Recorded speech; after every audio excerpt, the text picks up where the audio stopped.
অনিচ্ছাকৃত ভুলে এস আলমের গাড়ি ব্যবহার করার জন্য দুঃখ প্রকাশ করেছেন বিএনপির স্থায়ী কমিটির সদস্য সালাউদ্দিন আহমেদ। সোমবার 2 সেপ্টেম্বর দুপুরে গুলশানের নিজ বাসভবনে এ দুঃখ প্রকাশ করেন তিনি। সালাউদ্দিন আহমেদ বলেন, দীর্ঘ 10 বছর পর আমার নিজ নির্বাচনী জেলায় সংবর্ধনায় অংশ নিয়েছিলাম। আমি বিমানবন্দর থেকে নেমে কোন গাড়িতে করে যাব সেটা তো আমি ঠিক করতে পারি নাই। আমি বলেছি যে আমি কোন গাড়িতে উঠেছি, কোথায় যাব, এর কোনো কিছুই তো আমি ঠিক করতে পারিনি, আমি নিজেই জানতাম। একটি সংবাদ প্রকাশিত হয়েছে যে আমি দীর্ঘ 10 বছর পর আমার নিজ জেলা কক্সবাজারে অবতরণ করলে সেখানে সম্বর্ধনায় আমার দলের পক্ষ থেকে যে সম্বর্ধনা আয়োজন করা হয়েছে সেখানে একটি গাড়ি আমি ব্যবহার করেছি, যে গাড়িটি একটি কোম্পানির, যার নামে সংবাদে লেখা হয়েছে এস আলম কোম্পানির।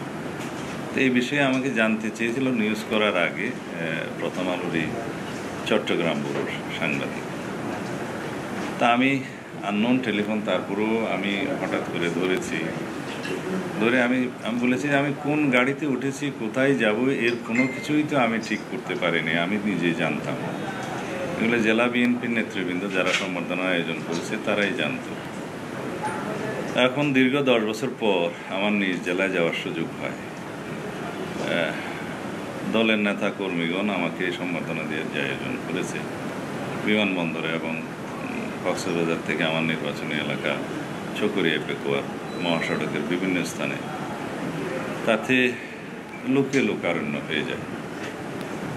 কক্সবাজার বিমানবন্দরের যে সড়ক, বিমানবন্দর সড়ক, এখানে কোনো রকমের কোনো গাড়ি ঘোড়া ঢোকার কোনো সুযোগ তখন ছিল না, এত বেশি লোকের সমাগম। তা আমি বিমানবন্দরে নামার পরে কিছু গাড়ি দেখেছি ভিতরে, তা আমাদের নেতাকর্মীরা বলেছেন যে এইটাতে ওঠেন, এই গাড়িতে আমি উঠেছি।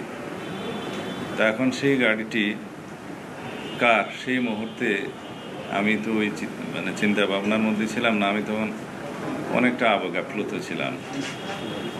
আমার দেশবাসীর ভালোবাসায় সিক্ত হচ্ছিলাম এবং মনের মধ্যে মা বাবার কবর জিয়ারতের বাসনায় মগ্ন ছিলাম।